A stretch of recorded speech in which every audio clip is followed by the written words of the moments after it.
Hi friends, last time என்னோடய சேனலை பற்றி ஒரு இன்ட்ரோ வீடியோ உங்களுக்கு தந்திருந்தேன். இன்றைக்கி என்னை பற்றி ஒரு ஸ்மால் அப்டேட்ஸ் அதோடு சேர்ந்து உங்களுக்கு குட்டி ஒரு டிப்ஸ் சொல்லிட்டு போகலான்னு தான் வந்திருக்கேன்.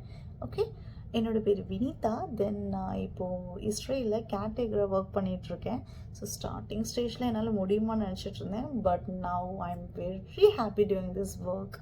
ஐ எம் ஃபுல்லி சாட்டிஸ்ஃபைட் அப்படின்னு வேணாலும் சொல்லலாம். ஓகே, சேனலுக்குள்ளே போகலாமா?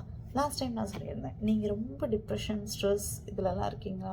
டோன்ட் வரி, அந்த ஸ்டேஜ்லலாம் நானும் இருந்திருந்தேன். But now I am okay.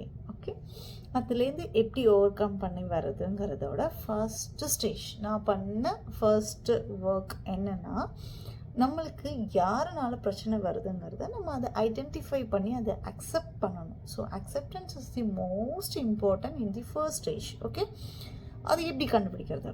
அது நம்ம சிம்பிள். நம்ம டே டு டே லைஃப்பில் நம்ம பேசுகிற கான்வர்சேஷன் டெய்லி பேசிஸில் நீங்கள் யார்கிட்டலாம் பேசுகிறீங்கிறத கவுண்ட் எடுக்கணும்.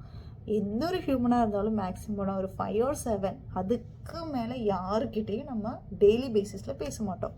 அந்த கவுண்ட் எடுத்துகிட்டு நீங்கள் அவங்கக்கிட்ட ஸ்டார்டிங்லேருந்து ஸ்டில் இப்போ வரைக்கும் அவங்கக்கிட்ட கான்வர்சேஷன் எப்படி இருக்குது, அது ஒரு குட் வைப்பில் போதா, இல்லை நீங்கள் அடிக்கடி நெகட்டிவ் வைப்பில் கொஞ்சம் நீங்கள் மைண்டு டிஸ்ட்ராக்ட் ஆகுதா, அதில் கொஞ்சம் ஃபீல் பண்ணுறீங்களா அந்த பர்சன்கிட்ட அப்படிங்கிறத கண்டுபிடிச்சிட்டு நம்ம அந்த பர்சனால் தான் நம்மளுக்கு இந்த பிரச்சனைங்கிறது அக்செப்ட் பண்ண கற்றுக்கோங்க. So this is the first stage, acceptance.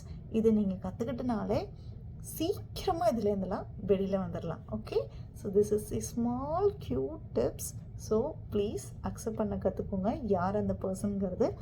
Next அதுக்கான சொல்யூஷன் ஸ்டேஜ் 2 என்னங்கிறது நான் உங்களுக்கு சொல்லித்தரேன். Okay, bye bye, have a nice day.